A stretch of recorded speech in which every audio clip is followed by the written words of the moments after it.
Minority ஒன்றிய BJP அரசாங்கத்துக்கு சொல்லிக் கொள்கின்றோம். நீங்கள் இந்த சட்டத்தை, இந்த மசோதாவை நாடாளுமன்றத்தில் தாக்கல் செய்து சட்டமாக்கினால் நீங்கள் எப்படி சிஏஏக்கு எதிராக ஒரு பெரும் மக்கள் திரள் போராட்டத்தை சந்தித்தீர்களோ அதை விட பன்மடங்கு போராட்டம் வெடிக்கும். தமிழகம் அல்ல, இந்தியாவுக்கும் இருக்கக்கூடிய ஒட்டுமொத்த இஸ்லாமியர்களும் வீதியில் இறங்கி போராடுவார்கள். கைவிட மாட்டோம், கைவிட மாட்டோம், ஒருபோதும் கைவிட மாட்டோம். உரிமை மீட்பு போராட்டத்தை உயிரே போராடும் கைவிட மாட்டோம், கைவிட மாட்டோம், கைவிட மாட்டோம், ஒருபோதும் கைவிட மாட்டோம். உரிமை மீட்பு போராட்டத்தை உயிரே போராடும் கைவிட மாட்டோம். உரிமைக்காக உயிரை கொடுக்க தயக்கம் காட்டாத சமுதாயம், உரிமைக்காக உயிரை கொடுக்க தயக்கம் காட்டாத சமுதாயம் உன் திருட்டுத்தனத்தை அம்பலப்படுத்தி, உன் திருட்டுத்தனத்தை அம்பலப்படுத்தி உன்னை விரட்டி அடிக்க தயங்காது, உன்னை விரட்டி அடிக்க தயங்காது. நினைவிருக்கா, நினைவிருக்கா, சாயின் பாக்கு நினைவிருக்கா, அல்லும் பகலும் ஓங்கி ஒலித்த ஆசாதி முழக்கம் நினைவிருக்கா. ஒட்டுமொத்த இந்திய நாடும் உன்னை எதிர்த்து நின்றது நினைவிருக்கா. அஸ்ஸலாமு அலைக்கும் வரஹ்மத்துல்லாஹி வபரகாத்துஹு. ஏக இறைவனின் சாந்தியும் சமாதானமும் நம் அனைவர் மீதும் உண்டாகட்டுமாக. தமிழ்நாடு தௌஹீத் ஜமாத் சார்பாக மத்திய அரசின் கவனத்திற்கு கொண்டு செல்லக்கூடிய வகுப்பு திருத்த மசோதாவை கண்டித்து இந்த கண்டன ஆர்ப்பாட்டம் நடந்து கொண்டிருக்கிறது. மத்தியில் ஆளக்கூடிய ஒன்றிய மைனாரிட்டி பிஜேபி அரசாங்கம் சிறுபான்மையினரை தொடர்ந்து அச்சுறுத்தக்கூடிய பல்வேறு நிகழ்வுகளை செய்து வருவதை இந்தியாவில் இருக்கக்கூடிய அனைத்து மக்களும் அறிவார்கள். பல்வேறு அடக்குமுறைகளை பிஜேபி அரசாங்கம் செய்தாலும் அணு அளவிற்கு அச்சமில்லாமல் மக்களை எதிர்த்து மக்களை திரட்டி போராடக்கூடிய ஒரு அமைப்பாக தமிழ்நாடு தௌஹீத் ஜமாத் தமிழகத்தில் விளங்கி வருவதை நீங்கள் அறிவீர்கள். இன்றைக்கு மிக அவசரமாக மத்தியில் இருக்கக்கூடிய ஒன்றிய பிஜேபி அரசாங்கம் வகுப்பு திருத்த மசோதாவை சட்டமாக்குவதற்கு இந்த பட்ஜெட் கூட்டத்தொடரில் முடிவு செய்திருக்கிறார்கள். கடந்த 10 ஆண்டுகளாக பிஜேபி அரசாங்கம் ஆட்சி செய்து கொண்டிருக்கிறது.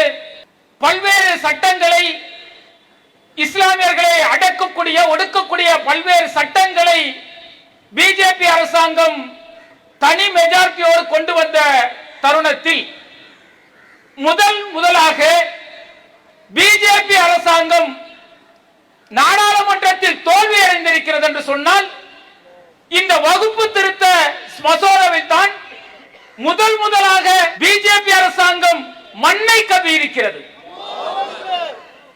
நாடாளுமன்றத்தில் வகுப்பு திருத்த சட்டத்தை கொண்டு வருவதற்கு அன்றைக்கு பிஜேபி அமைச்சர் அதை கொண்டு வருகின்றார்.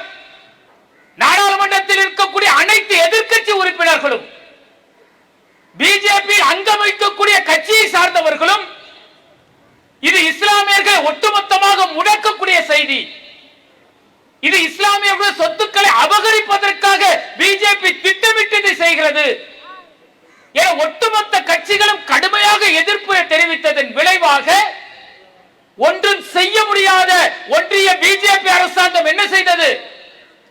ஒரு நாடாளுமன்ற கூட்டுக்குழுவை அமைத்தார்கள். அந்த கூட்டுக்குழுவில் 20 மக்களவை உறுப்பினர்களும் 11 மாநில உறுப்பினர்களும் பங்கு பெறுவார்கள். இதில் ஒரு கூட்டம், இந்த கூட்டம் என்ன செய்யும்?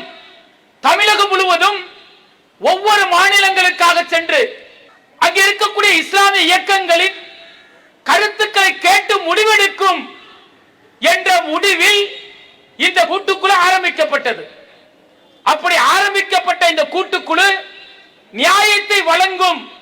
இந்த வக்ஃப் போர்டு பிரச்சனையில் இந்த கூட்டுக்குழு சரியான தீர்வை வழங்கும் என்கின்ற நம்பிக்கை ஒட்டுமொத்த மக்களுக்கும், இஸ்லாமியர்களுக்கு அல்ல, இஸ்லாம் அல்லாதவர்களுக்கும் இந்த வக்ஃப் போர்டு சொத்து பிரச்சனையில் ஒரு சரியான தீர்வை இந்த ஒன்றிய அரசாங்கம் அமைத்திருக்கக்கூடிய இந்த நாடாளுமன்ற குழு சொல்லும் என்கின்ற அந்த நம்பிக்கை இருந்தது. ஆனால் இந்த நாடாளுமன்ற குழு எப்படி செயல்பட்டது தெரியுமா?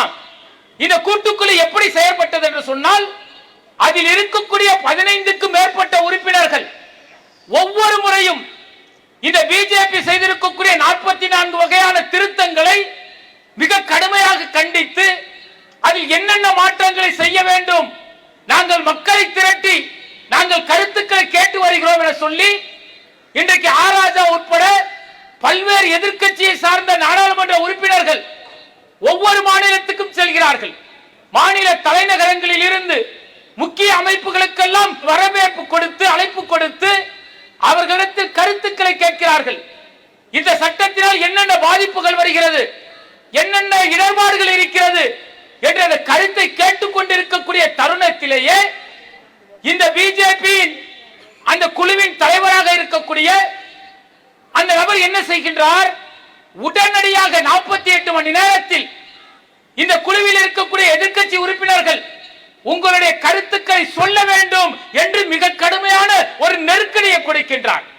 ஆராஜா உட்பட, அப்துல்லா நாடாளுமன்ற உறுப்பினர்கள் உட்பட இன்னும் பல கட்சியை சேர்ந்த உறுப்பினர்கள் கடுமையாக கண்டனம் தெரிவிக்கின்றார்கள்.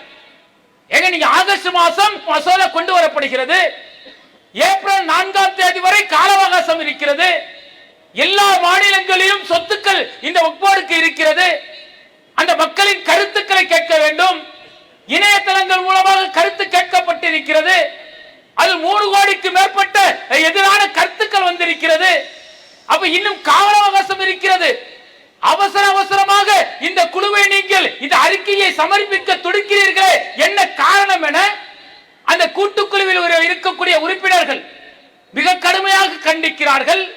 சபாநாயகரை பார்த்து அந்த மனுவை கொடுக்கிறார்கள். ஆனால் செவிடன் காதில் ஊதிய சங்கு போல அவர்கள் என்ன செய்கிறார்கள்? இந்த கருத்துக்களை ஏற்றுக்கொள்ளாமல், இவர்கள் சொன்ன திருத்தங்களை பற்றி சிந்திக்காமல், மெஜாரிட்டி என்கின்ற அடிப்படையில் 16 நபர்கள், மொத்தம் இருக்கக்கூடிய 30 நபர்களில் 16 நபர்கள் ஆதரவாகவும் 14 நபர்கள் எதிராகவும் இந்த கூட்டுக்குழு அறிக்கைக்கு வாக்களித்திருக்கிறார்கள் என்று சொல்லி இன்றைக்கு இந்த பிஜேபி அரசாங்கம் இன்றைக்கு சட்ட நாடாளுமன்றத்தில் அந்த அறிக்கையை சமர்ப்பித்திருக்கிறது. சமர்ப்பிக்கப்பட்ட இந்த அறிக்கை இந்த பட்ஜெட் கூட்டத்தொடரில் சட்டமாக்குவதற்கான அனைத்து முயற்சிகளையும் பிஜேபி அரசாங்கம் எடுத்து வருவது கவனிக்கத்தக்கது. இது ஒட்டுமொத்த இஸ்லாமியர்களையும் அதிர்ச்சியடைய செய்திருக்கிறது. ஒரு கூட்டுக்குழு அமைக்கிற நீ, அந்த கூட்டுக்குழுவில் இருப்பவர்கள் எல்லாம் மக்களால் தேர்ந்தெடுக்கப்பட்ட ஒரு ஜனநாயக உறுப்பினர்கள்.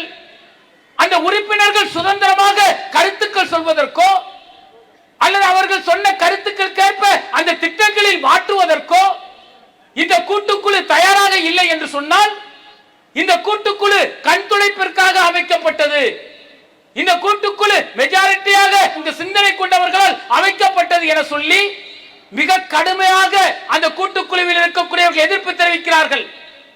எதிர்ப்பு தெரிவித்ததற்காக ஆராஜா உட்பட 14 நாடாளுமன்ற உறுப்பினர்கள் நாடாளுமன்றத்திலிருந்து சஸ்பெண்ட் செய்யப்படுகிறார்கள் என்றால் இவர்களுடைய நோக்கம் என்ன தெரியுமா? எப்படியாவது இந்த சட்டத்தை, மசோதாவை நிறைவேற்றி இந்த சட்டத்தை கொண்டு வர வேண்டும் என்கின்ற ஒரே குறிக்கோளோடு செயல்படுகிறார்கள். என்ன குறிக்கோள் தெரியுமா? இப்ப சில திருத்தங்களை கொண்டு வந்திருக்கிறார்கள். 1995 இருந்த திருத்தங்களும் 2003 செய்யப்பட்ட திருத்தங்களும் முற்றிலுமாக தடை செய்யப்படும். அந்த திருத்தங்கள் ஏற்றுக்கொள்ளப்படாமல் 1954 என்ன வக்ஃப் திருத்தங்கள் இருந்ததோ அந்த சட்டங்கள் தான் நடைமுறைக்கு வரும் என 14 வகையான திருத்தங்களை செய்து நாடாளுமன்றத்தில் இதை சட்டமாக்குவதற்கு இன்றைக்கு பிஜேபி அரசாங்கம் துடித்துக் கொண்டிருக்கிறது. இப்ப இந்த திருத்தங்கள் செய்கின்றார்களே, இதன் மூலம் என்ன விளைவு என்று சொன்னால், இந்த திருத்தங்களின் மூலம் மட்டும் சுமார் வக்ஃப் போர்டுக்கு இருக்கக்கூடிய 40 இருந்து 50 சொத்துக்களை அரசாங்கமே அபகரிக்க திட்டமிட்டு இருக்கிறது. இந்த பிஜேபி அரசாங்கம் இப்போது செய்யக்கூடிய இந்த சில திருத்தங்கள் மூலம் 50% சொத்துக்களை அபகரிக்க திட்டமிடுகிறது.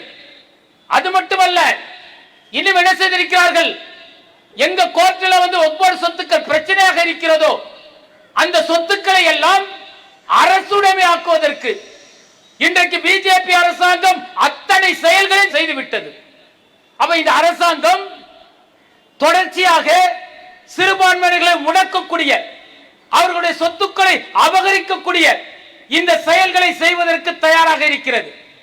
ஆனால் ஒன்றை இந்த அரசாங்கத்துக்கு சொல்லிக் கொள்கின்றோம், மைனாரிட்டி ஒன்றிய பிஜேபி அரசாங்கத்துக்கு சொல்லிக் கொள்கின்றோம், நீங்கள் இந்த சட்டத்தை, இந்த மசோதாவை நாடாளுமன்றத்தில் தாக்கல் செய்து சட்டமாக்கினால் நீங்கள் எப்படி சிஏஏக்கு எதிராக ஒரு பெரும் மக்கள் திரள் போராட்டத்தை சந்தித்தீர்களோ அதை விட பன்மடங்கு போராட்டம் வெடிக்கும்.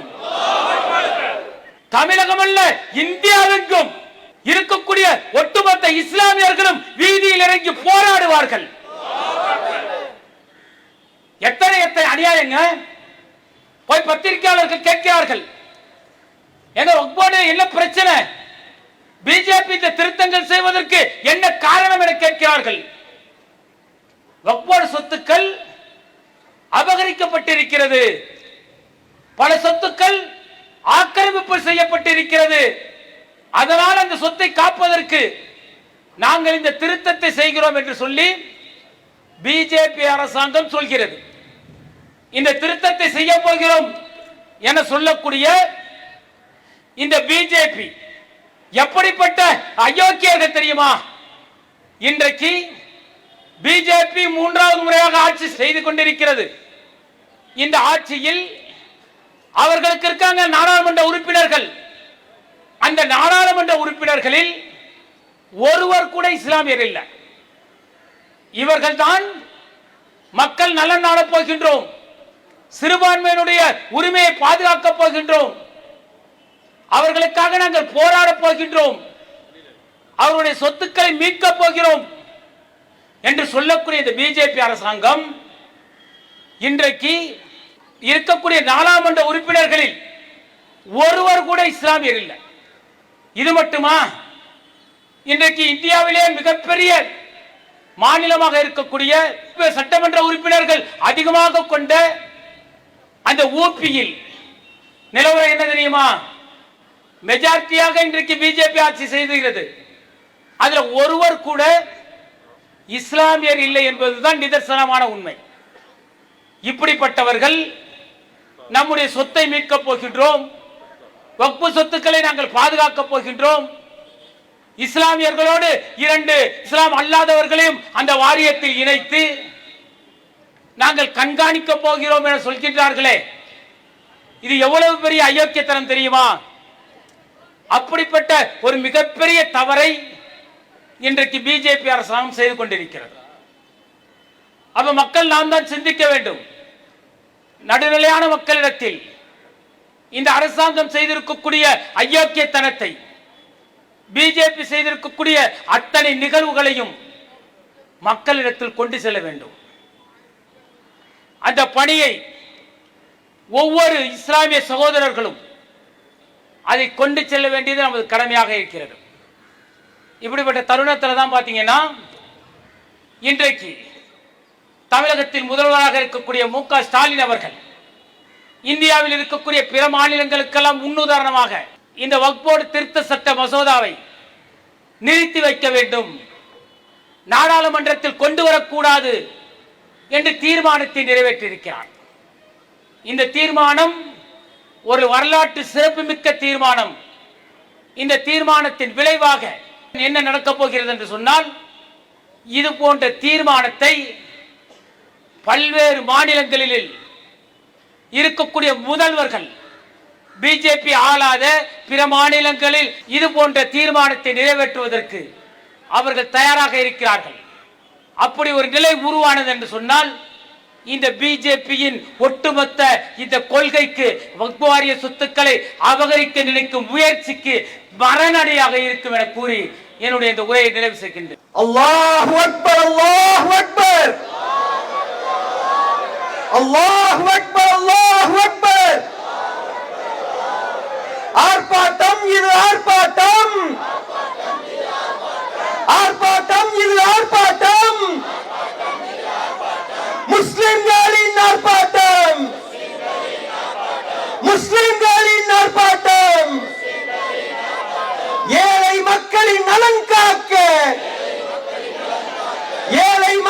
நலன் காக்க முஸ்லிம் முன்னோர் வாரிக் கொடுத்த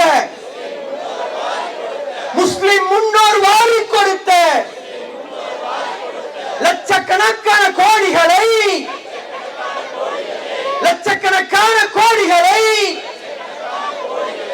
அபகரிக்கும் முயற்சிகளை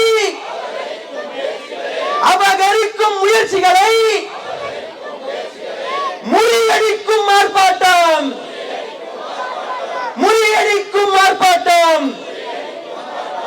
திட்டம் போட்டு சட்டம் போட்டு முஸ்லிம் சமுதாயத்தை குறிவைத்து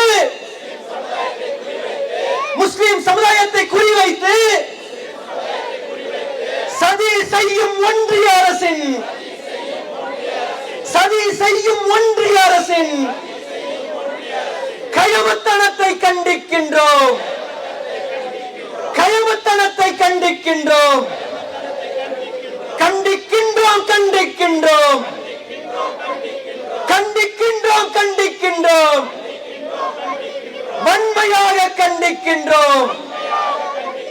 வன்மையாக கண்டிக்கின்றோம். தொடர்ந்து சீண்டும் பாஜக அரசை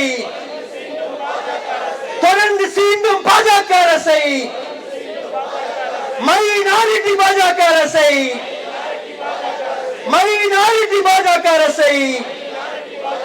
வன்மையாக கண்டிக்கின்றோம்.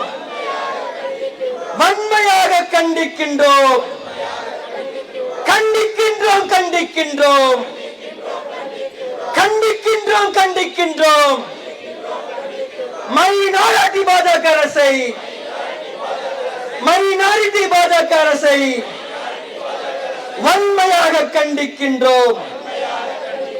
யாரடா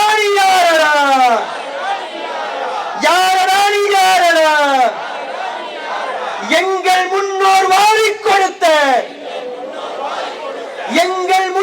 வாரிக் கொடுத்த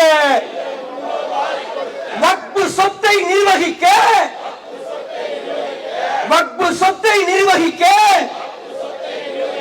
திருட்டு கும்பலேனி யாரடா?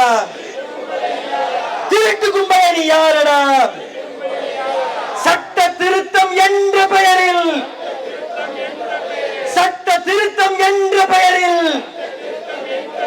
அரசியல் அமைப்பை நாசம் செய்யும்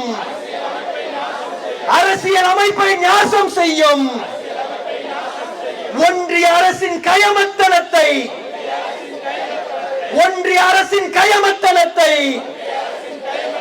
வன்மையாக கண்டிக்கின்றோம். மாட்டின் பெயரால் வன்முறைகள், மதத்தின் பெயரால் வன்முறைகள்,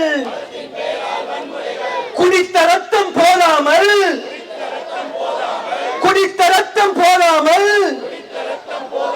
வக்ஃபு சொத்தும் கேட்கிறதா? அல்லாஹு அக்பர்.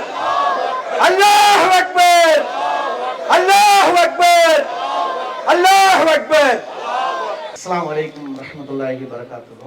அல்லாஹ்வுடைய அருளால் ஒன்றிய பாஜக நிறைவேற்ற துடிக்கக்கூடிய இந்த வக்ஃப் வாரிய திருத்த சட்டத்துக்கு எதிராக தமிழகத்தின் தலைநகரிலே மாபெரும் கண்டன ஆர்ப்பாட்டத்திலே மிகப்பெரிய கண்டன கோஷம் நிகழ்த்தப்பட்டு அந்த கோஷத்தின் மூலமாக ஆட்சியாளருடைய செவி பிளக்க செய்யக்கூடிய அளவிற்கு அல்லாஹ் இந்த ஆர்ப்பாட்டத்தை ஏற்பாடு செய்திருக்கிறான். அல்ஹம்துலில்லாஹ்.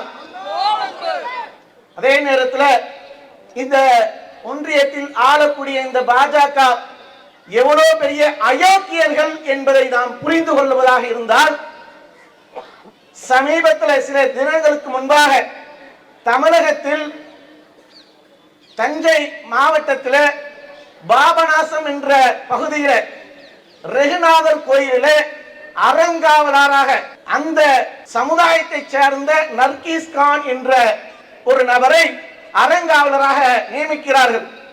அப்படி நியமிக்கக்கூடிய அந்த நபர் நர்கீஸ் கான் என்ற அந்த பெயர் இருப்பதனால் முஸ்லிம்களை இந்துக்களுடைய கோயில்களை அறங்காவலராக நியமித்து விட்டார்கள் என்று இந்த தமிழகத்தில் இருக்கக்கூடிய தமிழின துரோகிகளாக இருக்கக்கூடிய பாஜகவை சேர்ந்த அயோக்கியர்கள் குரல் கொடுக்கின்றார்கள்.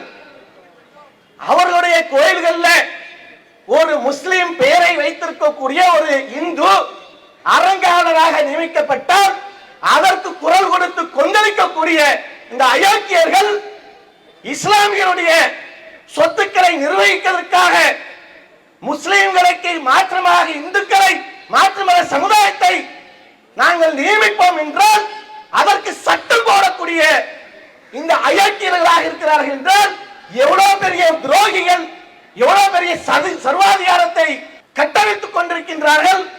அவருக்கு நர்கீஸ் கான் என்ற பெயர் எதனால வந்ததுன்னு சொன்னால், அவருடைய தாயார் சிரமமான காலகட்டத்தில் ரொம்ப கிரிட்டிக்கலா இருக்கக்கூடிய நேரத்தில் மருத்துவம் பார்த்து பிரசவம் பார்த்த டாக்டருடைய பேர் நர்கீஸ் கான். அதனால் அந்த ஒரு நன்றிக்காக அவருடைய பெயரை அந்த பிள்ளைக்கு வைத்து அவர்கள் வளர்த்து கொண்டிருக்கிறார்கள் என்றால் இவர்தான் அறங்காவலராக நியமிக்கப்பட்டிருக்கிறார். அவருடைய தந்தை பேர் தங்கராஜ். அவருடைய இந்து சமுதாயத்தை சார்ந்தவர்கள் தான். மாற்றி இஸ்லாமிய சமுதாயத்தை சார்ந்தவர்கள் அங்க கொடுக்கல. ஆனா இதற்கே இவ்வளவு கோபம் வருதுன்னு சொன்னா, இஸ்லாமிய சொத்துக்களை அபகரிக்கிறதுக்கும் நிர்வகிக்கிறதுக்கும் நீ யாரா? அதற்கு எதிராக சட்டம் போடுவே. அப்படி நீ சட்டம் போடுவதாக இருந்தால் இந்த சமுதாயம் எவ்வளவு பெரிய சர்வாதிகாரத்தையும் பார்த்து விட்டு வந்தாச்சு. ஹாமானை பார்த்த சமுதாயம், ஃபிரௌனை பார்த்த சமுதாயம் யாருக்கும் அஞ்ச மாட்டோம். அதே நேரத்தில் ஒன்றை நீ புரிந்து கொள், இந்த உலகம் எவ்வளவு பெரிய சர்வாதிகாரத்தையும் பார்த்தாச்சு. ஹிட்லருடைய நிலை என்னாச்சு, முசோலினுடைய நிலை என்னாச்சு, இடியமினுடைய நிலை என்னாச்சு, அதை விட மோசமான நிலையை இன்னைக்கு ஒன்றியத்தில் ஆளக்கூடிய பிஜேபி அரசாங்கம் நிச்சயம் சந்தித்து மண்ணை கவ்வும். அதற்கு ஏக இறைவனிடத்தில் இந்த ரமலான் மாதத்தில் அல்லாஹ்விடத்தில் அதிகம் பிரார்த்தனை செய்யுங்க.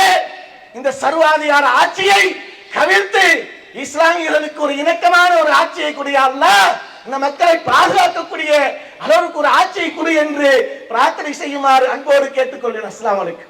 என்ன நியாயம் இது? என்ன நியாயம்? நீதிவான்களே, இது என்ன நியாயம்? வக்ஃபு வாரிய நிர்வாகத்தில் காவிகளை நுழைக்க துடிக்கிறதா? முஸ்லிம்களின் சொத்தை நிர்வகிக்க காவிகள் துடிப்பது என்ன நியாயம்? ராமர் கோவில் நிர்வாகத்தில் முஸ்லிம்களை நீ விடுவாயா? முஸ்லிம்களின் சொத்தை நிர்வகிக்க காவிகள் துடிப்பது என்ன நியாயம்? பதில் சொல்லடா, பதில் சொல்லடா. எங்கள் கேள்விக்கு நீ பதில் சொல்லடா. கோவில் ட்ரஸ்டில் முஸ்லிம்களை உறுப்பினராய் உள்ளே சேர்த்தால் ஏற்பாயா? ஏற்பாயா? அதை சரிதான் என்று ஏற்பாயா?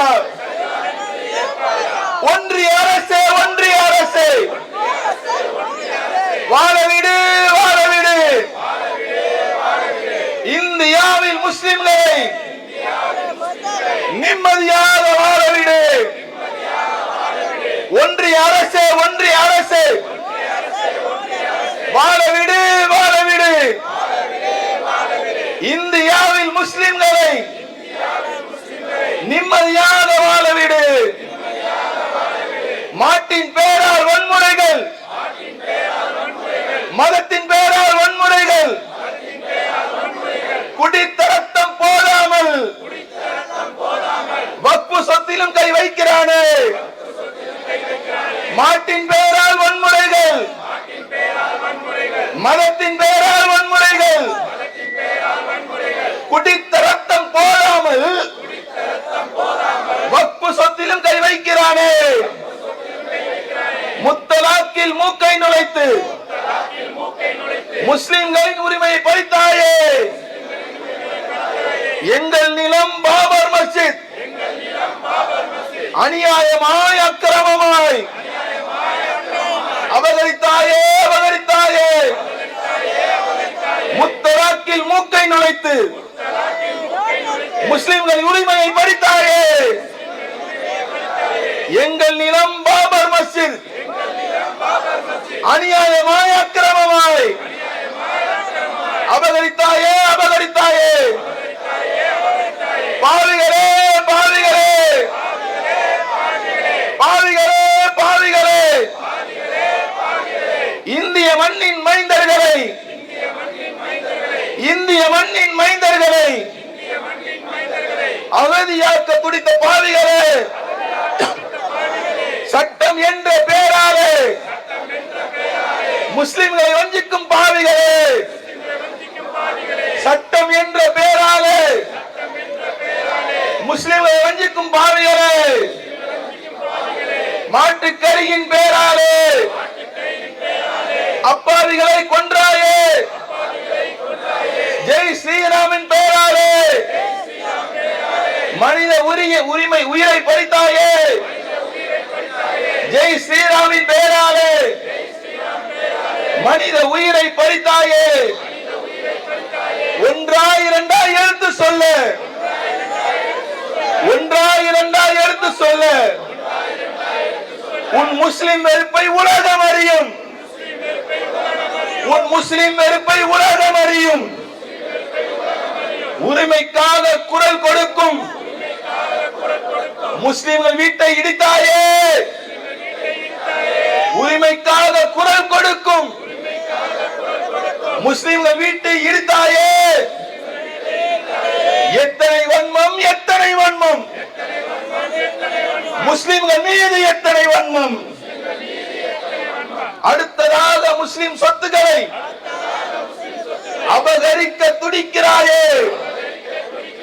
அராஜகம் இல்ல அராஜகம், உலகத்தில் இல்ல அராஜகம்.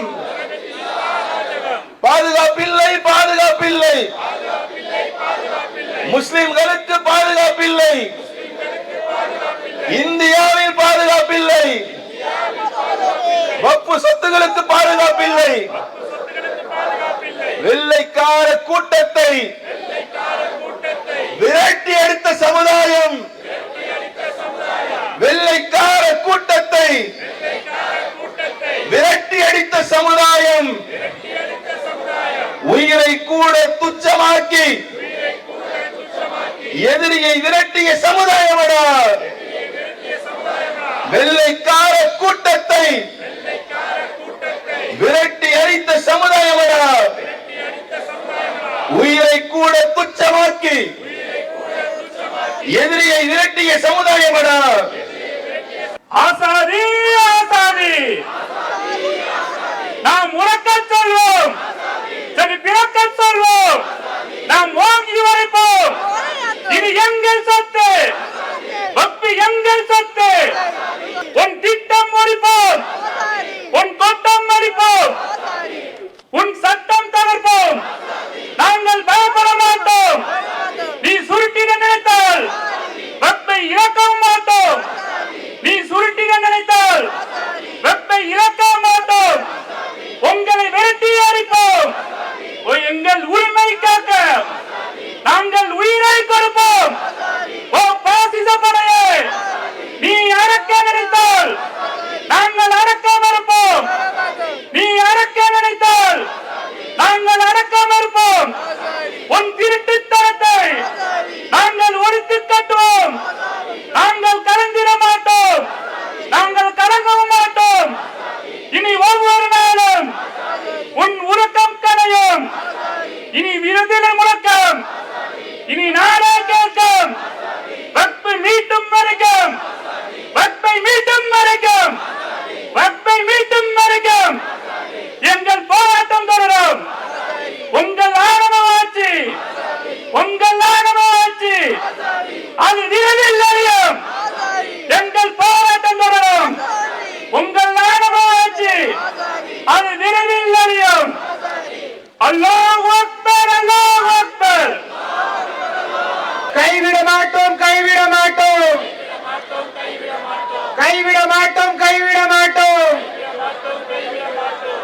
உன் திருட்டுத்தனத்தை அம்பலப்படுத்தி உன்னை விரட்டி அடிக்க தயங்காதே.